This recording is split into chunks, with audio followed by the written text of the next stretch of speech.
Good evening friends. बात करेंगे आज कक्षा 10 यानी क्लास 10 एनसीईआरटी का जो बुक है एक्सरसाइज है 3.2 लीनियर इक्वेशन वाला जो चैप्टर है उससे।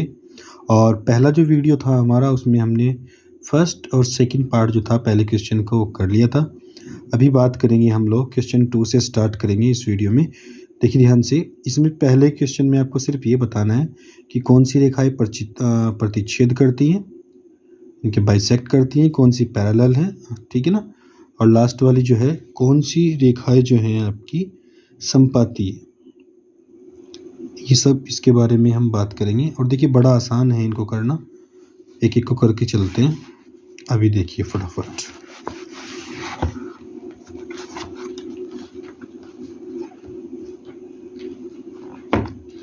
पहले की बात करेंगे, सबसे पहला जो क्वेश्चन है हमारा उसकी बात करते हैं, क्लियर हो जाए। हो गया, देखिए 5x - 4y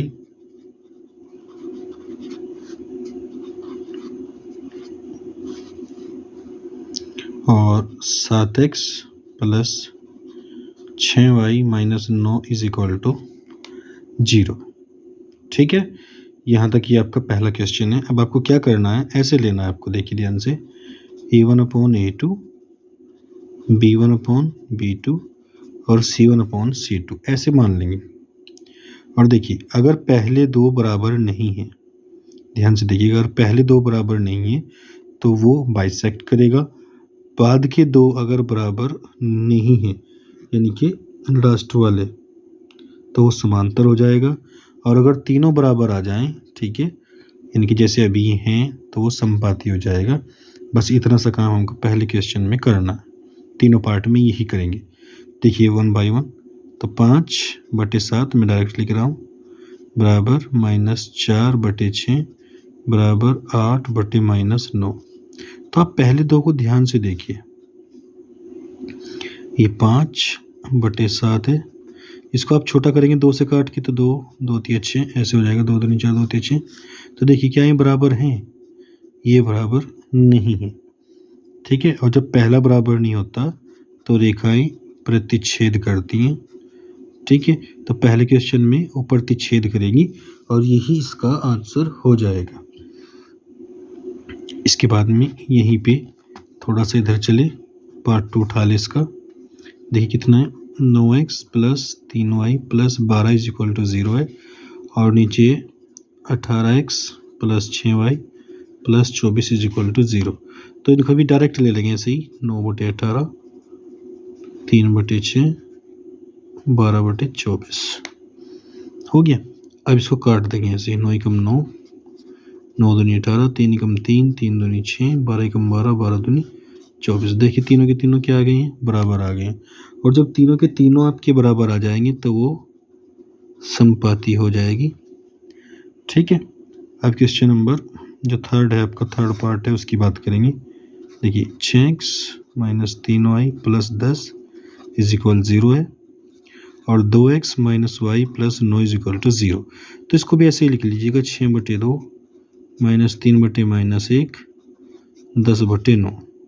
काटेंगे, 3 से 3 दूनी 6, या फिर 2 से कटेगा, 2 3 6 2 × 2 3/1 -to- कैंसिल, 3/1 और 10/9। ध्यान से देखेंगे तो बाद वाले बराबर नहीं है, पहले वाले बराबर है। और भाई जब बाद वाले बराबर नहीं होते हैं, ठीक, तो वो लाइन हो जाती है आपकी समांतर। आई होप यहाँ तक कोई आपको डाउट नहीं होगा। 3 क्वेश्चन जो पार्ट था आपका वो हो गई हैं। इसके बाद आगे चलते हैं अगले क्वेश्चन पे। अगले क्वेश्चन में ये पूछा है कौन संगत है और कौन असंगत है। एक तो पूछा है आपका संगत और एक पूछा है असंगत, ठीक। अब संगत कौन होगा और असंगत कौन होगा, मैं आपको बड़ा सिंपल से तरीके में बता देता हूँ। देखिए अगर b1/b2 बराबर नहीं आया c1/c2 के, तो वो असंगत होगा। और बाकी जो दोनों कंडीशन है ऐसे, a1 a2 बराबर 9 b1 b2 के, तो भी संगत रहेगा। और अगर वो तीनों बराबर हो जाएं ऐसे, ठीक है, अनंत हल वाली जो कंडीशन है, अगर वो बन जाए ठीक है भाई, तो भी असंगत ही रहेगा। अब देखिए पहला क्वेश्चन उठाइए, 3x प्लस 2y, और ये प्लस का है, बराबर से इधर लेके आओ, माइनस का करो उसको, ऐसे ही ये ले लिए 2x माइनस 3y, प्लस का इधर ले आओ। ठीक है, यहाँ तक कोई दिक्कत नहीं होगी। अब आपको क्या करना है, वही x वालों को एक दूसरे के बटे में ले लेंगे, y वालों को एक दूसरे के बटे में ले लेंगे, और इसी प्रकार से इनको ले लेंगे 5/7। चूँकि समान चिन्ह था वो कट जाएगा तो हमने डायरेक्ट ऐसे लिख दिया प्लस का। यहाँ तक कोई दिक्कत आप लोगों को नहीं होगी, आई होप दिक्कत नहीं होनी चाहिए। अब देखिए पहले वाले बराबर नहीं है, ठीक है, 3/2 है, 2/3 है, तो जब पहले वाले ही बराबर नहीं है तो समीकरण हो जाएगी आपकी संगत। ठीक है, ये क्या हो जाएगा आपका संगत। क्वेश्चन सेकंड पार्ट देखिए, 2x minus 3y minus 8 is equal to 0, और 4x minus 6y minus 9 is equal to 0। ठीक है, एक दूसरे के बटे में रखिए बस उठा के डायरेक्ट, 2/4, ठीक है, माइनस से माइनस तो कट ही जाएगा, तो 3/6, और यहाँ माइनस तो माइनस कट जाएगा तो 8/9। इनको काटो, 2 × 2 2 दूनी 4, यानी कि 1/2। इनको भी काटो, 3 × 3 3 दूनी 6, 1/2। अगले वाले नहीं कटेंगे, तो इसमें देखो बाद वाले बराबर नहीं है, ठीक है ना। और जब बाद वाले बराबर ना हो, इनके B1/B2 बराबर ना हो C1/C2 के, तो आपको बिना कुछ सोचे वहाँ पे तुरंत असंगत लिख देना, ठीक है ना। इसी प्रकार से आपके सारे के सारे जो पार्ट हैं, यानी कि 3rd भी, 4th भी, 5th भी, सेम इसी वे में होगा, इसमें कोई डाउट वाली बात नहीं है। हालांकि थोड़ा सा जब ऐसे क्वेश्चन देखते हैं ना हम लोग कि इसमें बटा लगा हुआ है, तो कई बार ऐसा लगता है ये तुम्हारे से होएगा ही नहीं, ठीक है ना। जैसे ये पार्ट दे रखा, मैं इसको करके दिखाता हूँ। सबसे पहले बरज गुणा कर दो, 3 × 9x प्लस 5 दूनी 10y, 3 दूनी 6 बराबर 7। ठीक है, ये क्वेश्चन 1 ही है भी। अब ये भाग में तो इधर गुणा में जाएगा, 7 × 42, ये जो का जो ऐसे 9x प्लस 10y। अब ये प्लस का 9x प्लस 10y, प्लस का था इधर ले आओ, माइनस का हो जाएगा लो भाई। ठीक है, अब इक्वेशन 1 आ गई, और इक्वेशन 2 उसने दे रखी है ऑलरेडी, 9x माइनस 10y, और इसको उठा के इधर ले आओ, माइनस का 14 हो जाएगा बराबर का 0। ठीक है भाई, कोई दिक्कत इसमें नहीं होनी चाहिए। हाँ सही है, बिल्कुल कोई दिक्कत नहीं है इसमें भी यहाँ तक। अब देखिए इनको बटे में लिखेंगे ऐसे, 9/9, 10/-10, 42/14, माइनस माइनस लगा दो, ठीक है। काटेंगे तो 1/1, काटेंगे 1/-1, काटेंगे माइनस से माइनस, 14 × 42, यानी कि 3/1।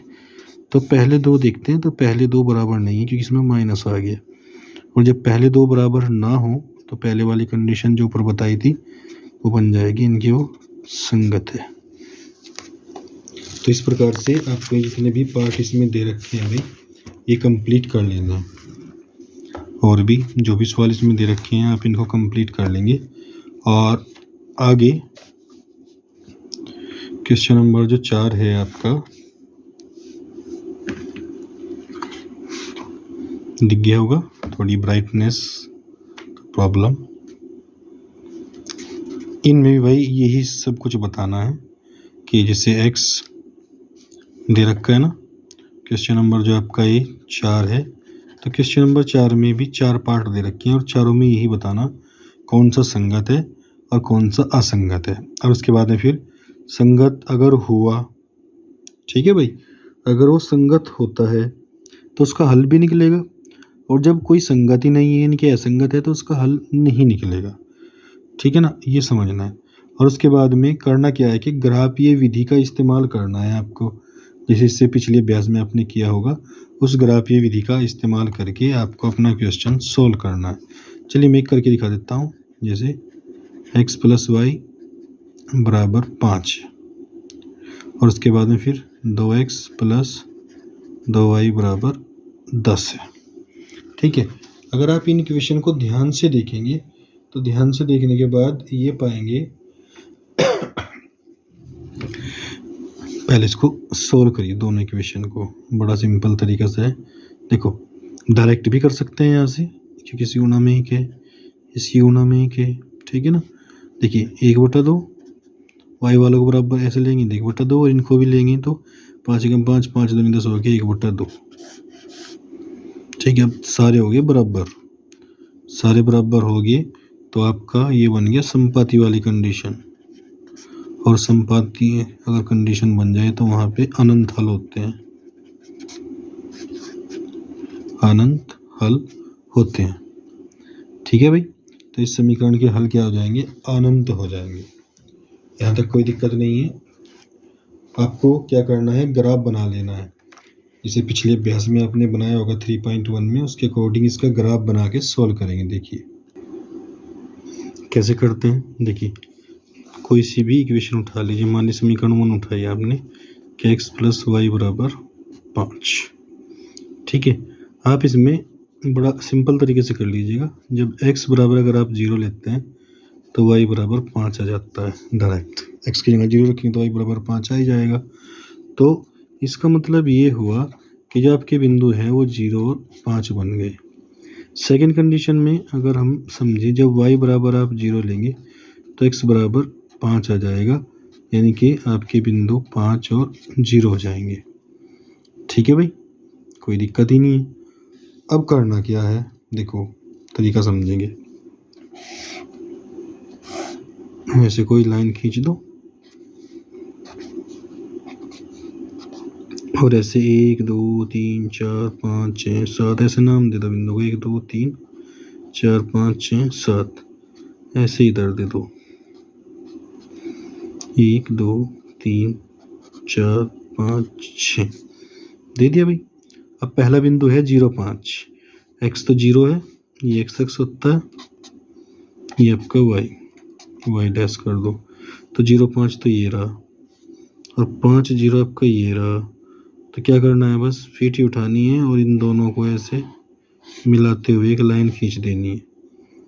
ठीक है ना, तो ये आपकी पहली लाइन बन जाएगी। ऐसे ही फिर दूसरे समीकरण में करेंगे, उसमें भी सेम, चूँकि समीकरण वो सेम है तो यही लाइन बनेगी। और जब लाइन एक जैसी बन जाती है तो उसमें, ठीक है ना, जब लाइन संपाती हो जाती है तो उसके अनंत हल हो जाते हैं।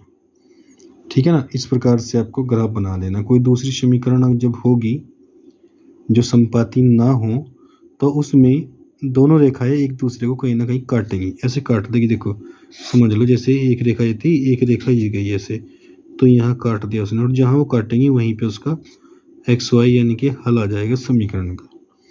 तो इस प्रकार से आपको इसके जो पार्ट हैं आगे 4 के ना, वो ऐसे ही सोल्व करने। ठीक है भाई, इसमें कोई दिक्कत वाली बात नहीं है। और बाकी जो क्वेश्चन रह गए उनको नेक्स्ट वीडियो में कराते हैं, क्योंकि अगर वीडियो बड़ी हो जाती है तो फिर इसको अपलोड करने में समस्या होती है। चलिए, आप सभी को गुड नाइट।